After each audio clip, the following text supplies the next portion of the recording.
The radio crackled to life at 3:47 hours, piercing the pre-dawn silence of Fob Shank with an urgency that made every soul within earshot freeze. The voice belonged to Chief Petty Officer Marcus Sledge Henderson, SEAL Team 6's most decorated operator, a man who'd survived Fallujah, Helmand, and more classified operations than most generals would see in a lifetime. But tonight, something in his transmission made even the hardened communications specialists lean closer to their equipment. Overlord, this is Trident 6 Actual. We are in immediate need of close air support. Grid coordinates follow. The pause that followed wasn't tactical, it was hesitation, and anyone who knew Sledge understood that hesitation meant death was breathing down their necks. The SEAL team had inserted 12 hours earlier into the Kunar province, tasked with eliminating a high-value target whose network had been bleeding American soldiers dry for months. Intelligence suggested a small, compound, minimal resistance. Intelligence, as it often did, had lied.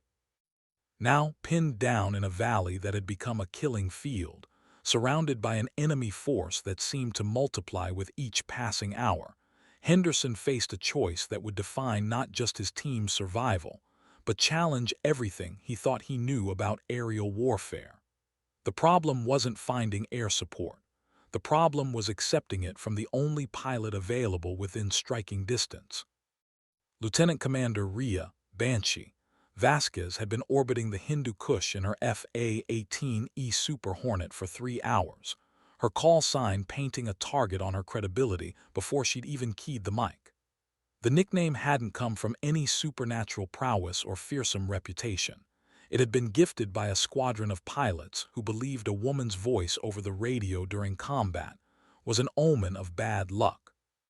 That Vasquez had graduated top of her class from weapons school, that she'd logged more combat hours than half the aviators currently deployed, that her weapons employment record was flawless.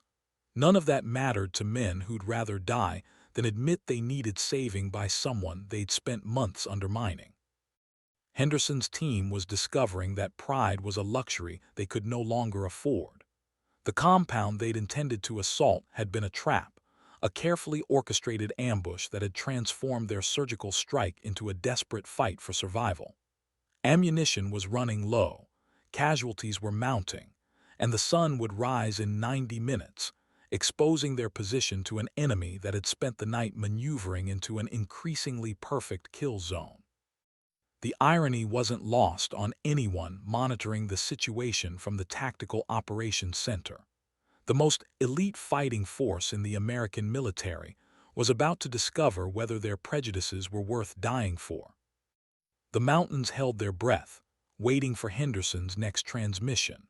In the cockpit of her Super Hornet, Vasquez checked her weapons systems one final time, knowing that the next few hours would either validate every doubt ever whispered about her capabilities, or silence those doubts forever. The Hindu Kush had witnessed countless battles, but none quite like the one about to unfold, where the enemy wasn't just the fighters below, but the assumptions that had kept American warriors from trusting the angel circling overhead. Below, Henderson's finger hovered over the radio transmit button, his team's lives hanging in the balance of his next decision. Henderson's hand trembled against the radio, not from fear but from a rage that had been building for 13 hours of continuous contact. His team had been betrayed by intelligence, abandoned by circumstance, and now faced the ultimate insult: salvation wearing the call sign of someone they'd collectively dismissed as a diversity hire with wings. The irony would have been amusing if Specialist Rodriguez hadn't been bleeding out behind a crumbling mud wall, his life measured in diminishing heartbeats rather than hours. "Sledge, we need that air support now," whispered Senior Chief Tyler Crosshair Morrison, his voice barely audible over the sporadic AK-47 fire that had become their constant companion. Morrison's sniper rifle had been working overtime, but even his supernatural marksmanship couldn't overcome mathematics. They were outnumbered 15-1, and those odds were improving in favor of the enemy with each passing minute. The compound they'd planned to assault had revealed itself as an elaborately constructed kill box, complete with interlocking fields of fire, concealed fighting positions, and enough ammunition to wage a small war. The high-value target they'd come to eliminate had vanished like smoke, leaving behind a carefully orchestrated nightmare designed to bleed American Special Operations Forces dry. Someone had known they were coming, had prepared accordingly, and had turned their precision strike into a meat grinder. Henderson's jaw worked silently as he processed their situation. His team consisted of America's finest warriors: Morrison with his impossible shots, Rodriguez with his uncanny ability to breach any obstacle, Jackson whose communication skills had talked them out of a dozen impossible situations, and Williams whose medical training had saved more lives than a small hospital. Together, they represented decades of training, millions of dollars in investment, and generations of military tradition. The idea that their survival depended on a pilot they'd openly mocked felt like cosmic punishment for their arrogance. 23,000 feet above their position, Lieutenant Commander Rhea Vasquez monitored their frequency while maintaining her holding pattern. Her Super Hornet systems painted a real-time picture of the battlefield below, revealing the tactical nightmare Henderson's team had stumbled into. The thermal imaging showed at least 40 enemy fighters positioned in a near-perfect encirclement, with more arriving from the surrounding villages. Her targeting pod identified machine gun nests, mortar positions, and what appeared to be a technical vehicle mounting a heavy machine gun. Vasquez had earned her call sign during her first deployment, when a squadron commander had suggested that having a woman's voice on the radio during combat was like hearing a banshee's wail, a harbinger of doom.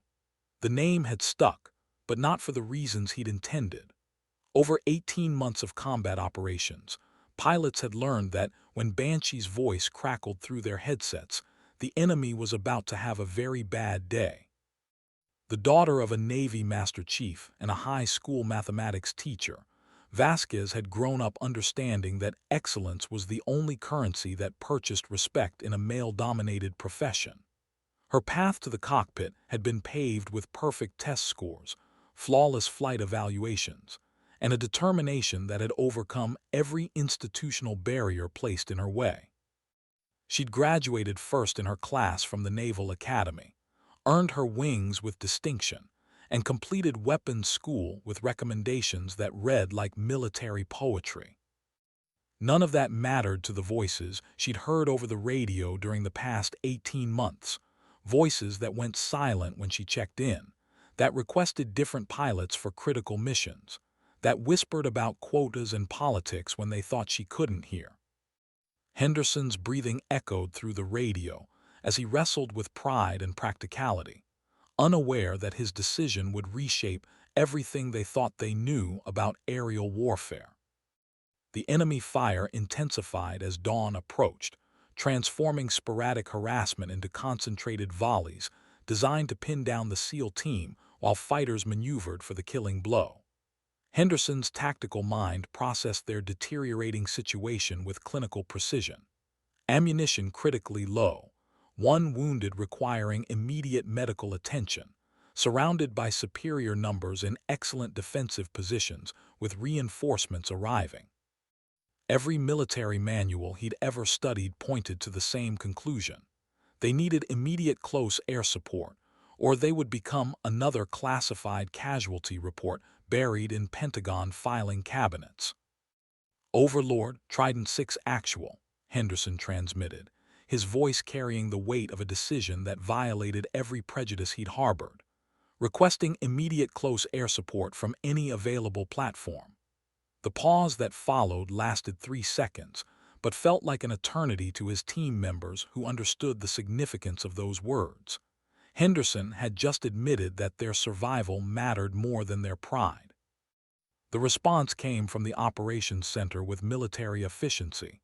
Trident 6, closest available platform is Banshee 77, FA-18E Super Hornet currently on station. Authenticate India November 7. Henderson's authentication confirmed what everyone already knew.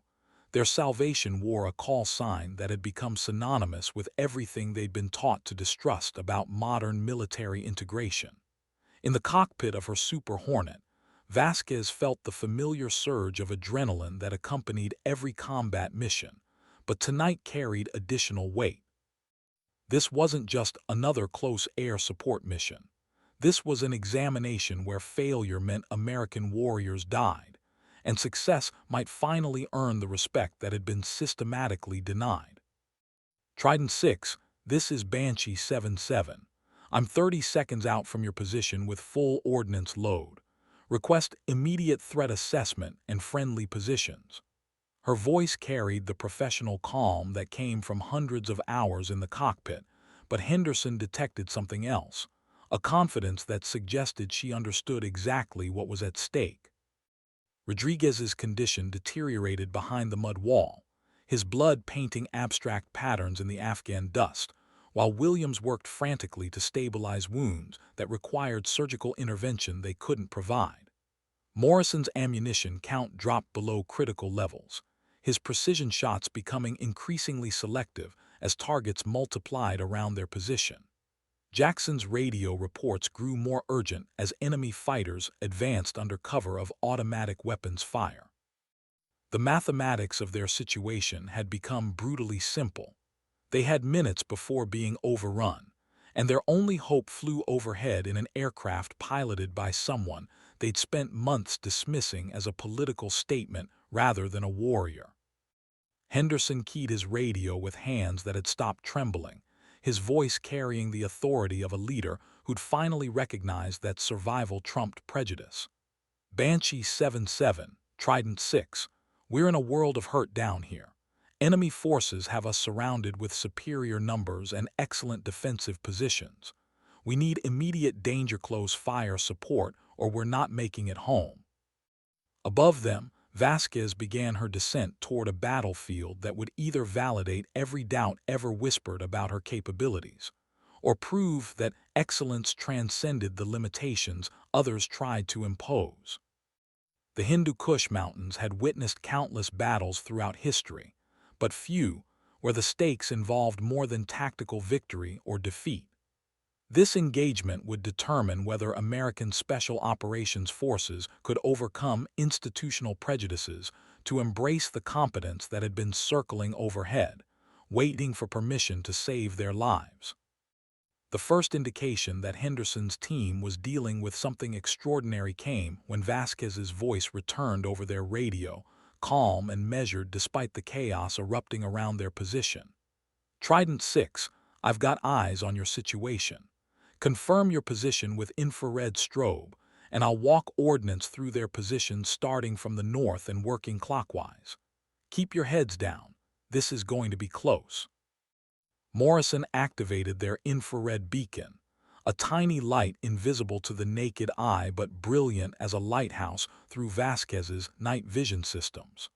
Her Super Hornet had become a technological predator, its sensors painting a detailed picture of every enemy position while calculating firing solutions with computer precision.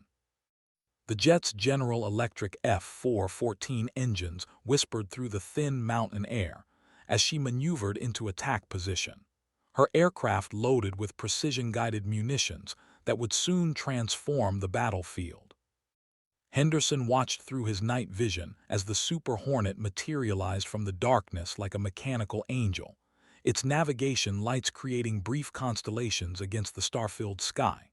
He'd witnessed close air support countless times throughout his career, but something about Vasquez's approach felt different, more deliberate, more precise, more professional than the cowboys who typically provided aerial fires. Her aircraft moved with the fluid grace of someone completely comfortable in three-dimensional warfare, every maneuver calculated to maximize effectiveness while minimizing risk to the friendlies below. Trident 6, first pass inbound. Target is the machine gun nest approximately 50 meters northeast of your position. Danger close authorization required.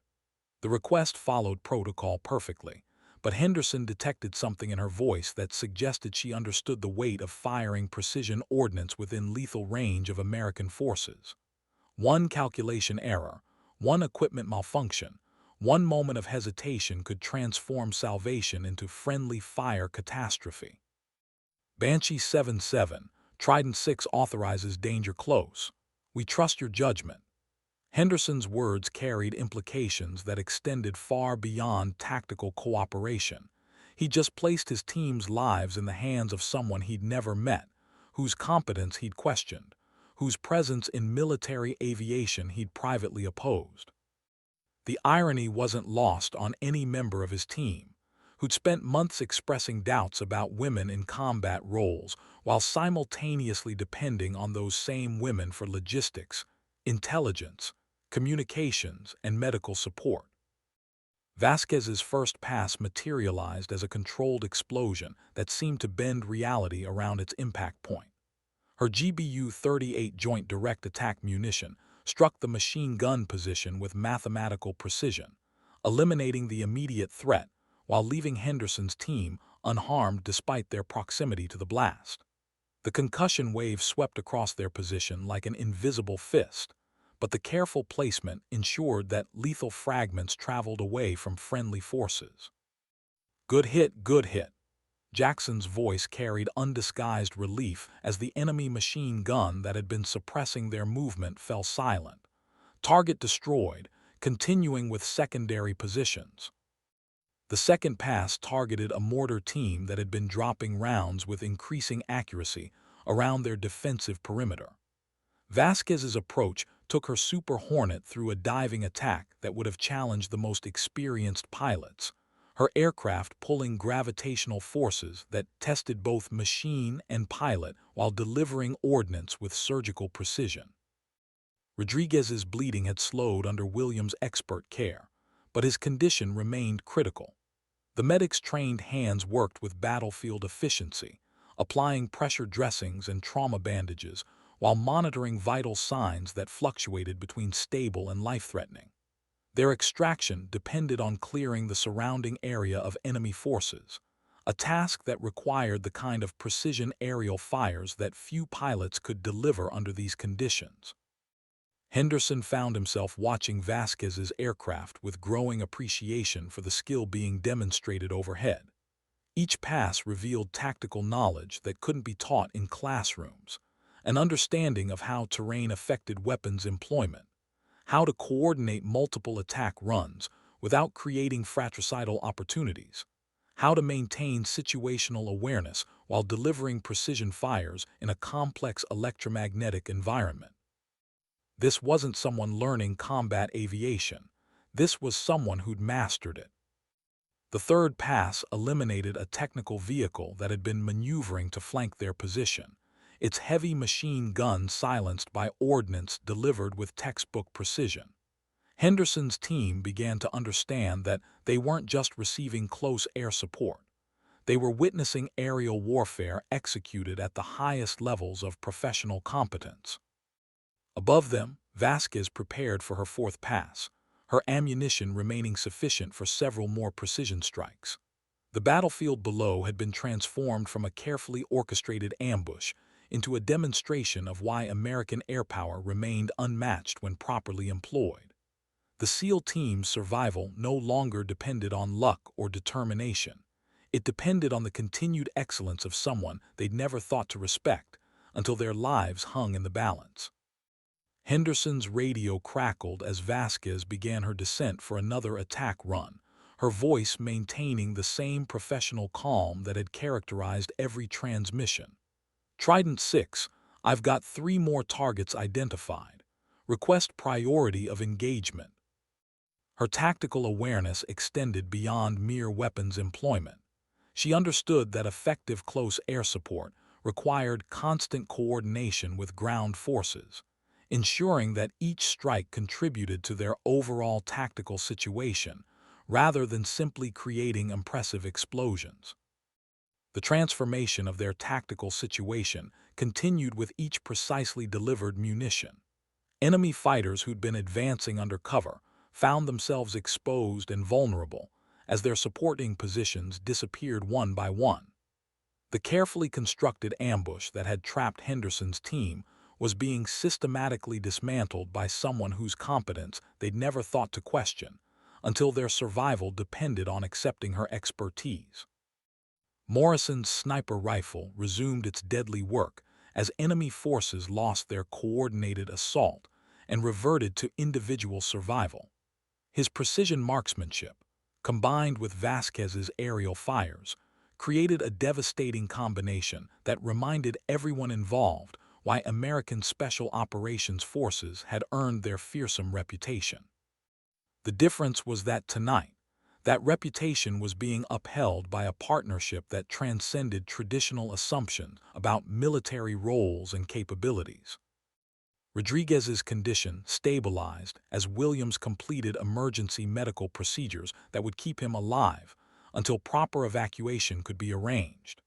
The medic's expertise, developed through years of training and multiple combat deployments, represented another example of military excellence that operated independently of gender assumptions. Tonight was becoming a lesson in competence over prejudice, delivered at lethal velocities through the Hindu Kush. Jackson coordinated extraction procedures while monitoring multiple radio frequencies, his communications expertise ensuring that Henderson's team would have transportation waiting when their tactical situation permitted movement. His ability to manage complex information flows under extreme stress demonstrated the kind of specialized competence that made special operations possible, regardless of the demographic composition of the team providing support. The battlefield had been transformed, but more than tactical positions had changed during the past 30 minutes. Henderson's team was discovering that excellence came in forms they'd never thought to recognize, delivered by professionals whose competence transcended the limitations others had tried to impose. The mountains would remember this engagement not just for its tactical outcome, but for the assumptions that had been challenged and overcome in the crucible of combat. Above them, Vasquez prepared for what would become the final pass of the engagement, her remaining ordnance sufficient to eliminate the last organized enemy positions. The SEAL team's survival was no longer in question, but their understanding of military competence had been fundamentally altered by someone whose call sign they'd never thought to respect. The final enemy position occupied a ridge line that provided excellent observation of Henderson's team, while offering concealment from ground-based fires. Morrison's sniper rifle couldn't achieve the necessary angle, and their remaining ammunition precluded any assault against prepared positions. The solution required ordnance delivered from above, placed with sufficient precision to eliminate the threat without triggering rockslides that could bury the SEAL team in the valley below. Vasquez's approach for her final pass took her Super Hornet through a complex flight path that accounted for mountain winds, thermal updrafts, and the geometric constraints of precision weapons employment in alpine terrain. Her aircraft systems calculated ballistic trajectories while compensating for atmospheric conditions that could deflect ordnance by meters at these ranges. The margin for error had shrunk to inches, with friendly forces positioned close enough to suffer casualties from fragments or secondary explosions. Trident 6, final target identified on ridge line approximately 200 meters to your west. This will be a precision strike with minimal margin for error. Recommend all personnel take cover behind solid barriers and prepare for significant overpressure. Vasquez's warning reflected her understanding that the physics of high explosives didn't discriminate between friendly and enemy forces when the distance became minimal. Henderson's team pressed themselves against the mud walls that had provided concealment throughout the engagement, their bodies positioned to minimize exposure to blast effects while maintaining the ability to observe and respond to changing tactical conditions. Williams continued monitoring Rodriguez's vital signs while preparing for the additional stress that explosive overpressure would place on traumatic injuries. The sound of Vasquez's Super Hornet grew from a whisper to a roar as she committed to her final attack run, her aircraft descending through mountain air that grew thicker with each passing second. The F-414 engines responded to her throttle inputs with mechanical precision, delivering power that translated into speed and maneuverability that would have been impossible just decades earlier. Her aircraft had become an extension of her will, responding to control inputs with the fluid grace of someone completely at home in three-dimensional warfare.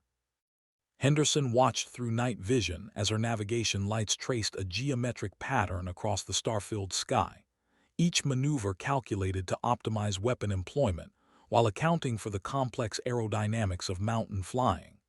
The Super Hornet's approach took it through air currents that could destroy lesser aircraft, but Vasquez's skill transformed potentially deadly conditions into tactical advantages that enhanced her weapon's accuracy.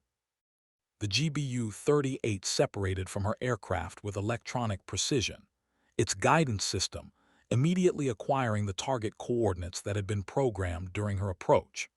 The 500-pound warhead began its journey toward the ridge line under the guidance of satellite navigation systems that could place ordnance within meters of intended targets. Physics and technology combined with human expertise to create a weapon system that redefined the meaning of precision fires. Ordnance away, time of flight 15 seconds. Keep your heads down, gentlemen. Vasquez's voice carried the satisfaction of someone who'd calculated every variable and achieved optimal firing solution despite challenging conditions. Her aircraft pulled away from the target area with gravitational forces that tested both machine and pilot, climbing back toward the safety of altitude while her weapon completed its precisely calculated journey. The explosion that followed seemed to pause time itself, a controlled detonation that eliminated the enemy position while leaving the surrounding terrain intact. Rock fragments scattered in predetermined patterns, their trajectories calculated to avoid friendly positions while ensuring that no enemy forces survived the strike. The precision was surgical, the effect devastating, the execution flawless. Henderson's team felt the concussion wave sweep across their position like an invisible tsunami, powerful enough to remind them of explosive forces at work, but carefully directed to minimize harm to friendly forces. Dust and debris settled around their defensive positions, but none of the lethal fragments that could have ended their lives. The strike had been executed with textbook precision, by someone whose competence they'd never thought to question, until their survival demanded recognition of her expertise. Target destroyed, no further enemy contact observed. Trident 6, your area appears clear for extraction. Vasquez's professional calm never wavered, even as she just delivered precision fires that would have challenged the most experienced combat aviators. Her tone suggested that surgical strikes in mountain terrain were routine procedures rather than displays of exceptional skill.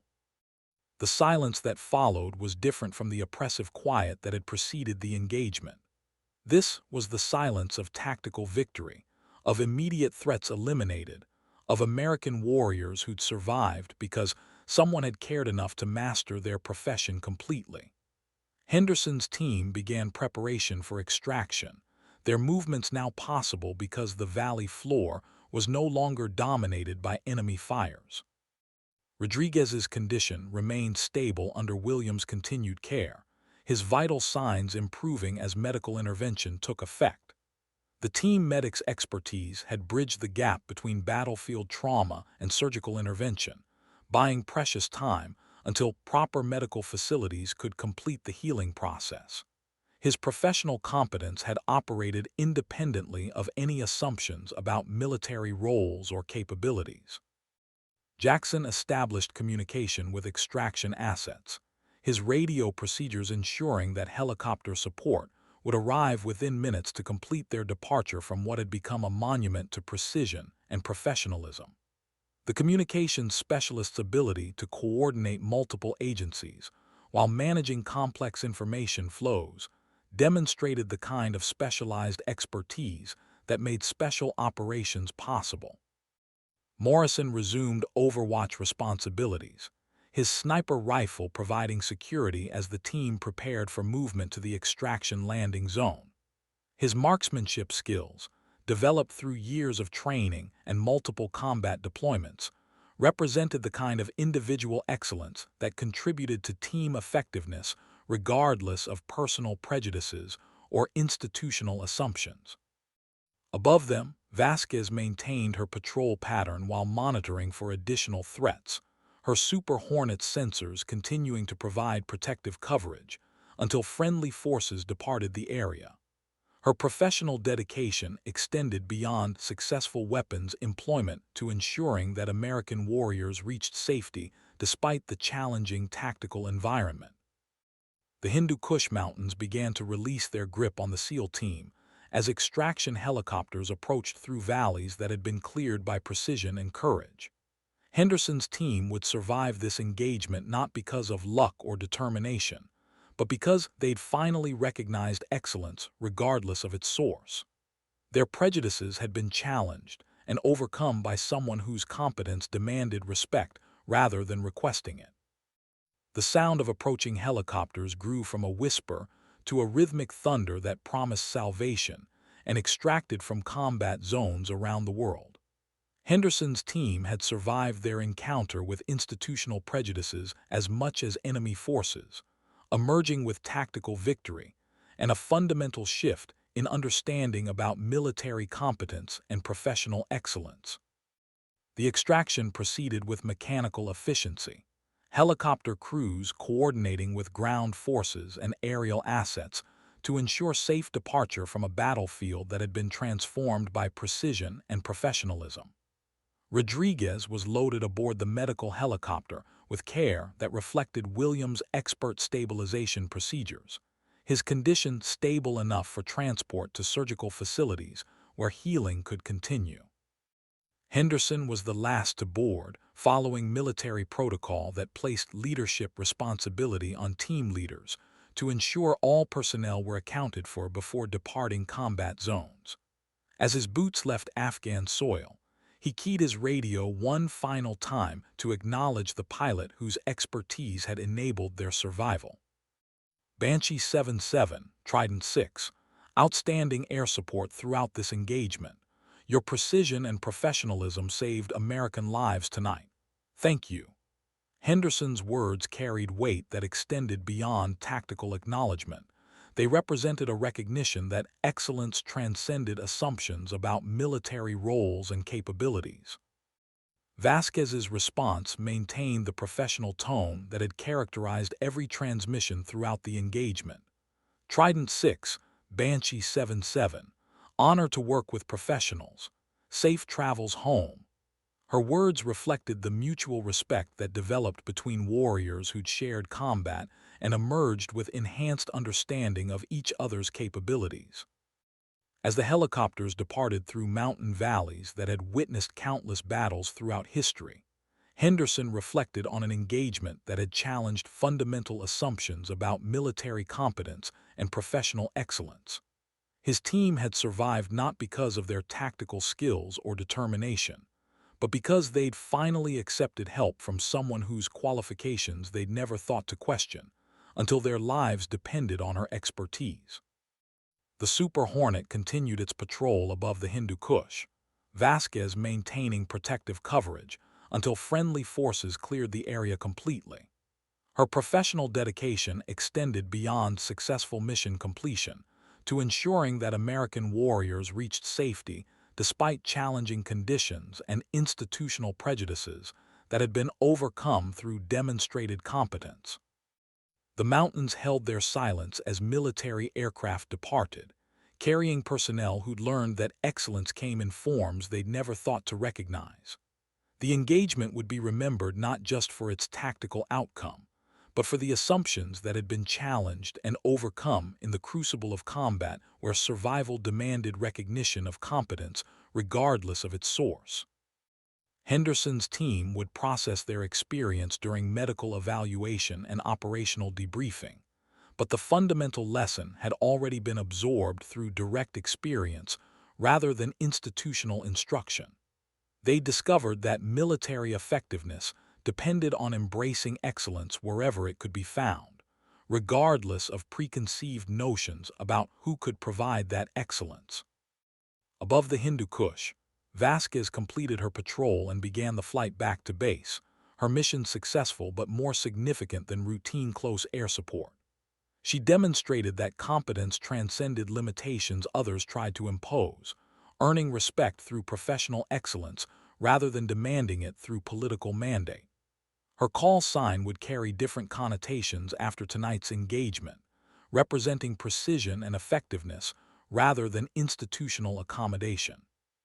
The transformation extended beyond individual attitudes to fundamental understanding about military competence and professional capability.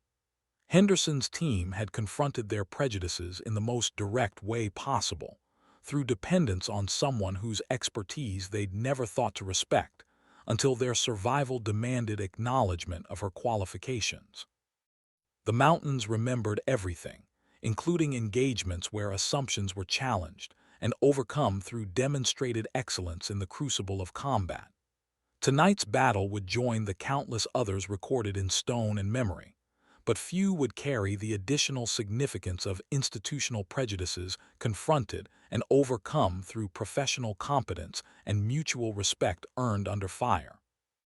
Rodriguez survived his wounds and returned to full duty 6 months later, his recovery enabled by Williams' expert battlefield medical care and Vasquez's precision fires that had enabled successful extraction. The team medic's competence had operated independently of assumptions about military roles, demonstrating that excellence transcended demographic considerations when lives hung in the balance. Morrison continued his career as one of the military's premier marksmen, his precision shooting complemented by enhanced understanding of how individual excellence contributed to team effectiveness regardless of personal prejudices or institutional assumptions. His professional development had been accelerated by direct experience rather than sensitivity training or policy mandates.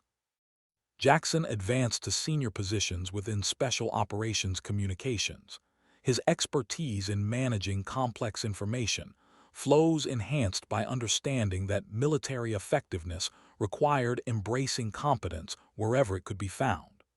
His career progression reflected merit rather than accommodation, built on demonstrated capability rather than institutional requirements.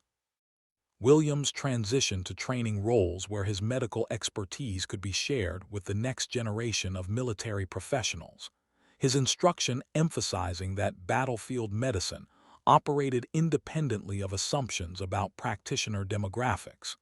His teaching reflected direct experience rather than theoretical knowledge, grounded in situations where competence had meant the difference between life and death.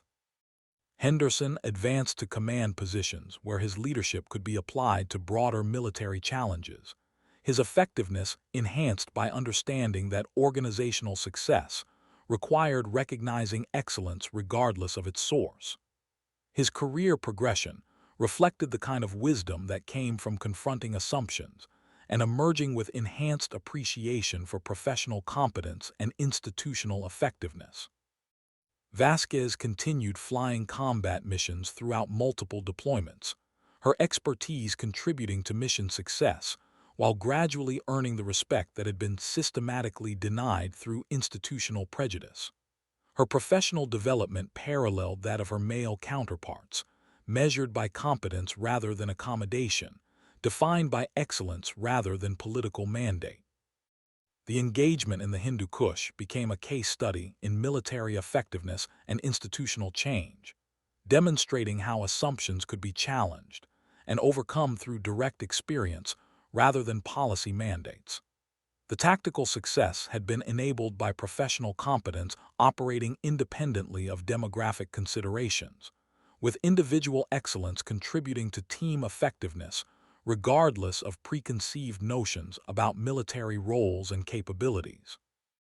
The broader implications extended beyond special operations to general military culture, suggesting that institutional effectiveness required embracing excellence wherever it could be found, rather than maintaining limitations based on traditional assumptions.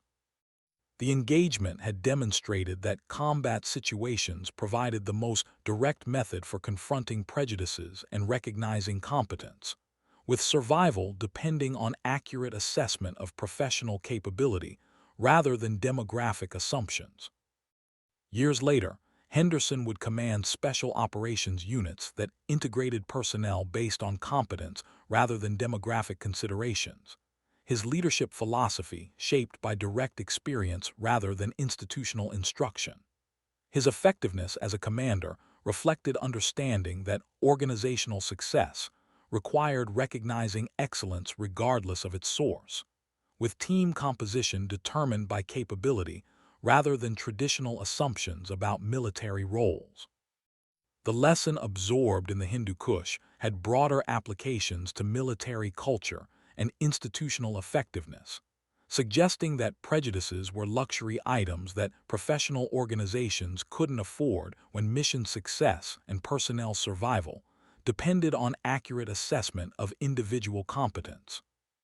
The engagement had provided direct experience rather than theoretical instruction, with survival depending on embracing excellence rather than maintaining limitations based on assumptions about military capabilities. Vasquez's call sign evolved from mockery to respect through demonstrated competence rather than institutional mandate. Her professional reputation built on mission success rather than political accommodation. Her career progression paralleled that of the most successful combat aviators, measured by effectiveness rather than diversity metrics, defined by excellence rather than demographic considerations. The transformation of institutional attitudes occurred through direct experience rather than sensitivity training or policy mandates, with professional competence providing the most effective method for challenging assumptions and earning respect. The engagement had demonstrated that combat situations created opportunities for recognizing excellence regardless of its source, with survival depending on accurate assessment of capability rather than maintaining traditional limitations. The story spread through military communities not as diversity success narrative, but as demonstration of professional excellence under extreme conditions, with tactical victory enabled by competence rather than political accommodation. The engagement had provided proof that military effectiveness required embracing excellence wherever it could be found, regardless of preconceived notions about who could provide that excellence. Henderson's team carried the lesson throughout their subsequent careers, their understanding of military competence and professional capability, enhanced by direct experience rather than institutional instruction.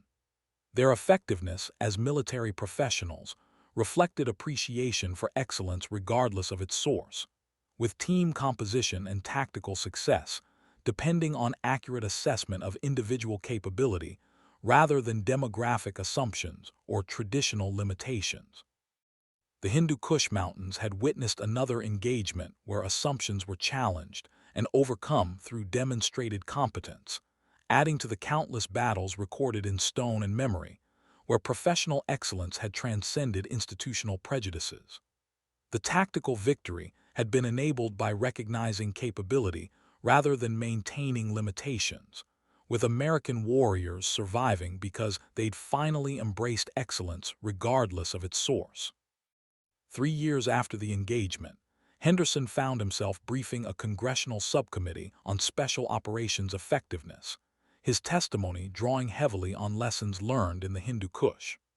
The lawmakers listened with varying degrees of attention as he explained how military success depended on embracing competence regardless of its source, but his words carried weight that came from direct experience rather than theoretical knowledge. The most effective military units are those that prioritize capability over demographics, Henderson explained to representatives whose understanding of combat was largely academic. When your life depends on the person providing support, you stop caring about everything except their ability to do the job. His testimony reflected transformation that had occurred through survival rather than sensitivity training. The committee members asked predictable questions about integration policies and institutional change, But Henderson's responses consistently returned to the fundamental principle that had been demonstrated in the mountains of Afghanistan. Military effectiveness required accurate assessment of individual competence rather than assumptions based on traditional limitations or demographic considerations. The pilot who saved my team's lives that night didn't ask for special consideration or accommodation, Henderson continued. She simply demonstrated the kind of professional excellence that makes mission success possible. That's the standard that should apply to everyone in uniform, regardless of their background or demographics. His testimony challenged both progressive and conservative assumptions about military integration, suggesting that the most effective approach was merit-based assessment, rather than either exclusion based on tradition or inclusion based on political mandate. The engagement in the Hindu Kush had provided proof that excellence transcended demographic considerations when survival depended on accurate evaluation of professional capability. Meanwhile, Vasquez had been selected for command of her own squadron, her advancement based on demonstrated competence rather than diversity initiatives. Her promotion reflected the kind of professional recognition that had been systematically denied through institutional prejudice, but was now being earned through mission success and peer respect rather than political accommodation. The squadron she inherited had been underperforming by most metrics, its effectiveness hampered by internal conflicts and leadership failures that had nothing to do with demographic composition. Vasquez's command philosophy emphasized competence over politics, with personnel decisions based on capability rather than traditional assumptions about military roles and responsibilities. Under her leadership, the squadron's performance improved dramatically, its mission success rate increasing as internal conflicts were resolved through professional standards rather than accommodation policies. Her effectiveness as a commander reflected understanding that organizational success required clear expectations and consistent enforcement of performance standards, regardless of individual backgrounds or demographics. The transformation occurred through leadership rather than mandate, with squadron members responding to professional competence rather than diversity initiatives. Vasquez's command style emphasized excellence over accommodation, demanding the same standards from all personnel while providing the support necessary for individual professional development and organizational success. Rodriguez had returned to full duty and was now training the next generation of special operations personnel, his instruction emphasizing the importance of accepting support from qualified sources, regardless of preconceived notions about capability or demographics. His teaching reflected direct experience rather than theoretical knowledge, grounded in situations where assumptions had been challenged through survival rather than sensitivity training.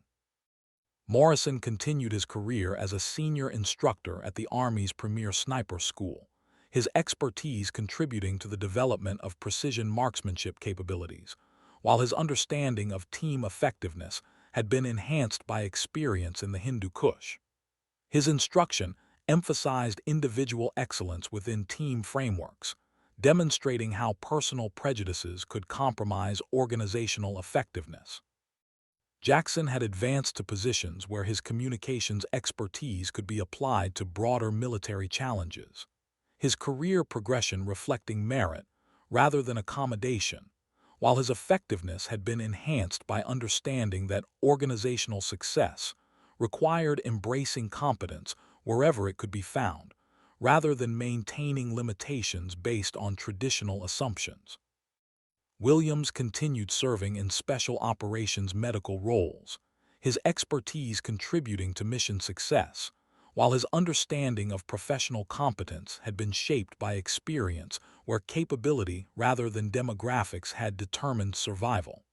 His career reflected the kind of progression that occurred when merit rather than accommodation determined advancement opportunities. The engagement in the Hindu Kush had become more than tactical victory or individual career development. It had demonstrated how institutional change could occur through direct experience rather than policy mandate, with professional competence providing the most effective method for challenging assumptions and earning respect within military communities. The broader implications continued resonating through military culture, suggesting that the most effective approach to integration was merit-based assessment rather than either exclusion or accommodation based on demographic considerations. The engagement had provided proof that excellence transcended traditional limitations when organizations prioritized capability over assumptions about who could provide that excellence. Henderson's testimony to Congress reflected understanding that had been earned through survival rather than instruction, his credibility based on direct experience rather than theoretical knowledge about military effectiveness and institutional change. His words carried weight because they described transformation that had occurred through necessity rather than policy mandate. The lesson absorbed in the mountains of Afghanistan continued influencing military culture and institutional effectiveness, demonstrating that prejudices were luxury items that professional organizations couldn't afford when mission success and personnel survival depended on accurate assessment of individual competence rather than assumptions based on traditional limitations or demographic considerations.